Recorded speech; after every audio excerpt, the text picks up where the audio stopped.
All right. Hello, everyone. My name is Luis Escobar. I'm the Dean of Counseling at Skyline College. And first of all, I just want to say I'm honored to have the opportunity to speak to you as part of our Latinx Heritage Month. I wish we were able to connect and share space in person. And hopefully we're getting closer and closer to that day becoming a reality again. But for the time being, I'm hoping that we can share some meaningful time together virtually over this video. So for today, I was asked to primarily speak about the topic of legacy and to also think about how legacy informs the work that I do as dean, right? But for me, I feel like uh, as I think about legacy, I first want to share a little context on my parents, and particularly I'm gonna focus on my mother because for me, uh, her legacy is I see it very much connected to my legacy.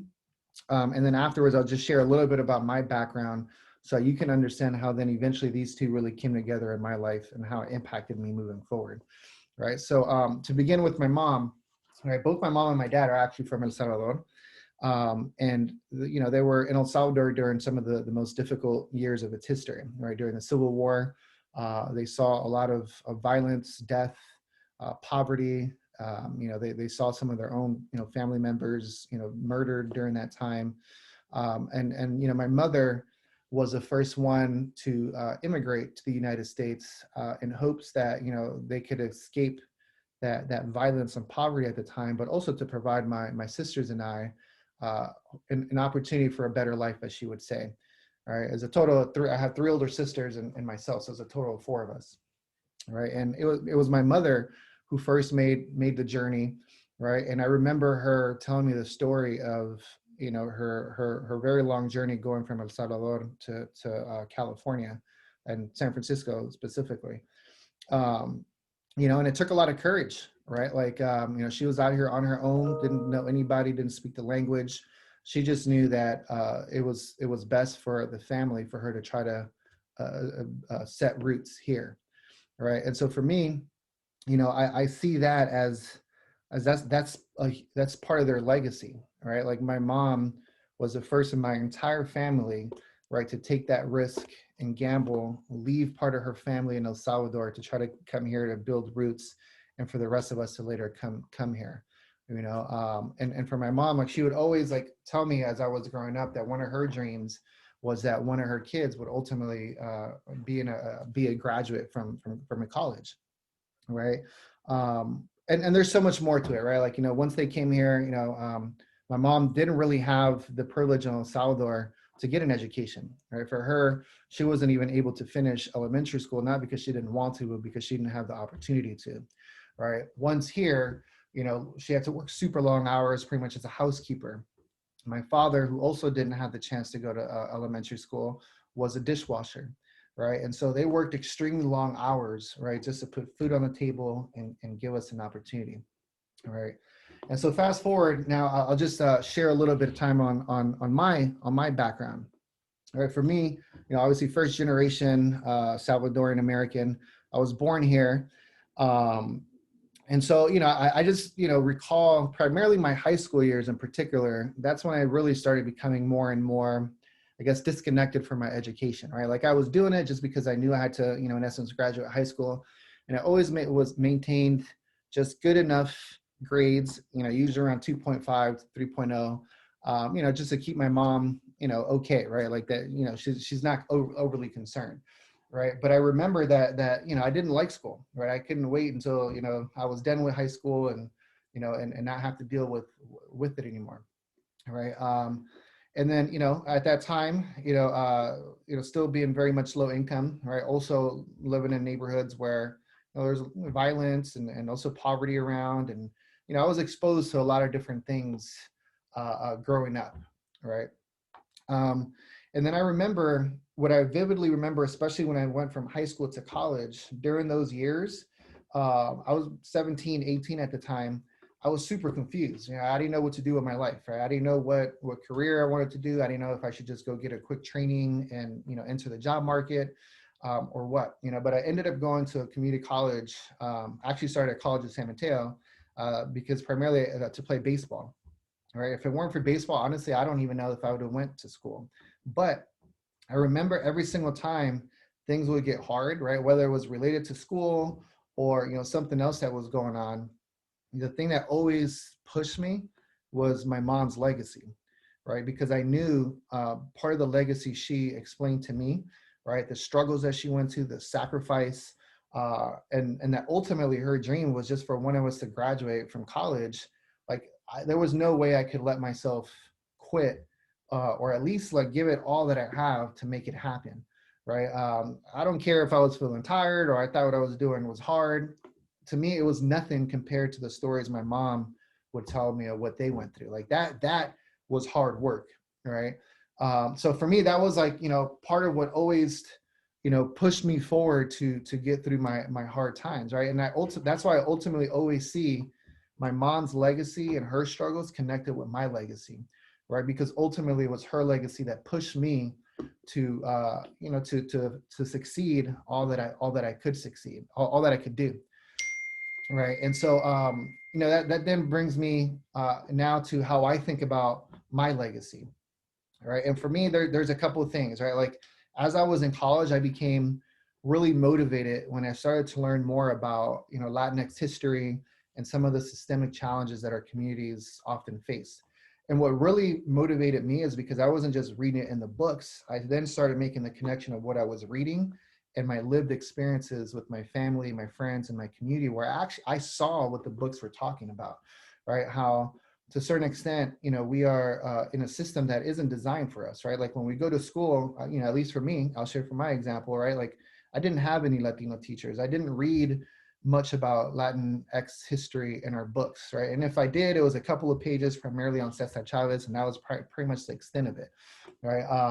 Usually didn't have good resources, right? Some classes didn't even have all the books, just all these things that, it then equated to make sense as to why I didn't like school, right? When I was going to school and didn't relate to any of my teachers, and then I didn't relate to what I was getting taught, again, it completely makes sense why I wasn't into it, right? But that's all part of the system, right? And the way it's designed, and why the fact was that, I barely knew anybody like in my entire family or a circle of friends that at that time even had a bachelor's degree, right? And it sounds super cliche to say, but I literally knew more people that were either in jail or had been murdered than people that had a university degree. And that to me it fueled the anger at that time when I started learning why that was, right? Um, so that really inspired me to want to like create change, right? And crazy to say, that I went from not liking school at all to being the first in my family to go to college and eventually graduate college. And then ultimately I went all the way through to get my doctorate degree in educational leadership, right? So for me, that's part of my legacy, right? Like my mom and her legacy helped me push through, but I also built my own legacy now by, being the first in my family, to accomplish these milestones. And now, part of my legacy will be to pass that down to my family, right? When I think about, I have a son and a daughter, right? When I think about my kids, they're going to have a lot more opportunities because I have a doctorate degree. I've went through the system. I'll be able to, support them in that. But more than that, part of the legacy that I plan to leave with my family is making sure that continue to pass down the stories of struggle, of sacrifice, the beauty of our people and our culture and our history, right? So that's something that I intend to keep as part of my legacy with my family. Also, I am also very committed to providing financial flexibility for my family, right? Like I feel like that's part of what I also want to help build and establish for my family, right? So that the next generation, has it a little bit easier than my mom's generation, my generation, and so forth until we continue to prosper. And that's part of the legacy that I also see for myself. And then the fourth piece of my legacy is really committing myself to helping my community, in particular communities of color, prosper, right? And I dedicate a lot of my career to that piece of it, right? And that's where it kind of connects to, how does legacy and my identity as a Latino male, Salvadoran American impact my work now as a dean of counseling, right? And for me, right, a lot of it actually even started before I was a dean of counseling, right? When I was a counselor and a teacher, where I loved working with my students to provide them that sense of consciousness to critically analyze our realities and the systems around us and how it's impacted us. But with that, I would always tell my students that, now that we've have this knowledge, we're not helpless victims, right? Now that we have this knowledge, we actually have a responsibility to do something with it and continue to pass that knowledge to other people in our community, right? So that's something that's really been at the core of my work as a counselor and a teacher, and even now as a dean, right? And part of my legacy that I see is, all the students that I've worked with, in essence, like I feel like I am part of their life now, right? Like to see how they transformed the way they thought about things. It was just like it's amazing, right? It's priceless, right? And I have some students that now are even employees here at Skyline, right? That I started working with them when they were like 17 years old, and now they're mid-20s. One that comes to mind is actually now a college counselor here, and there's others that work here on campus as well. And they continue to do, the good work, that someone else passed to me, I pass it to them, and the work continues in that way, right? So again, that's another example of like the legacy that I feel that I'm leaving through my work, as an educator, all right? And then now as dean, right? Like the thing that I'm always committed to is that I believe the system still needs major change, right? I am not a believer in leaving things as is, because the status quo hasn't worked for our community for decades, if not more, right? And so for me, I know that what we did 5 years ago didn't work for our people, so we needed to change it, right? And I might not always have the right ideas, but I'm willing to try, as opposed to leave things the same, which I knew were not working for our people, right? And so that's how I really approach my job now, right? Is to always value innovation, because I know that what we were doing wasn't working. So we need to do something that is better tied to the lives and realities of our students, in particular students of color, right? So with all that said, I just want to leave you all with this, right? And I'm sure that folks that watch this video might range from young, 17 or younger, and maybe all the way through, a later adulthood, right? And what I would encourage you to think about, because it's rare that we get asked this, right? Is like, what legacy do you want to have, right? What legacy do you want to leave behind, right? And what's the purpose behind it? What's going to motivate you and fuel you when things get hard? Because they will get hard at one point or another. You're going to likely feel like quitting, right? And so your legacy has to be great enough, and your motivation for that legacy has to be big enough where it's going to inspire you to push through, right? So take the time and really think about it, right? We all have a purpose. It's just that some of us haven't had the opportunity to be asked about it, or to really, think about it in depth, right? And whether it be connected to your family or not, again, like all of us have a purpose in life, right? And for me, I would say that, the last thing I would leave you all with, right? Like the way I also saw my parents' legacy was that it was better to fail, to try and do something to give thanks to them, as opposed to doing nothing at all.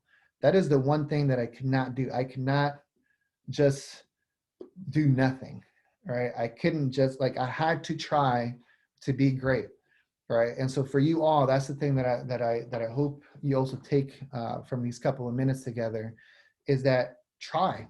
Right? It's 100 times better, or 1,000,000 times better, to try and fail multiple times than to do nothing, right? Or to not be your best self, right?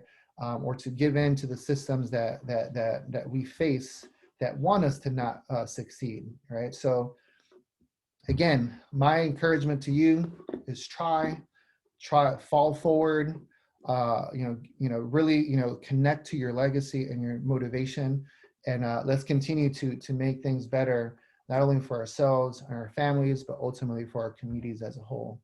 So with that, again, thank you for giving me a couple of minutes of your time. I hope that you got some meaning out of it. Thank you very much, and si se puede.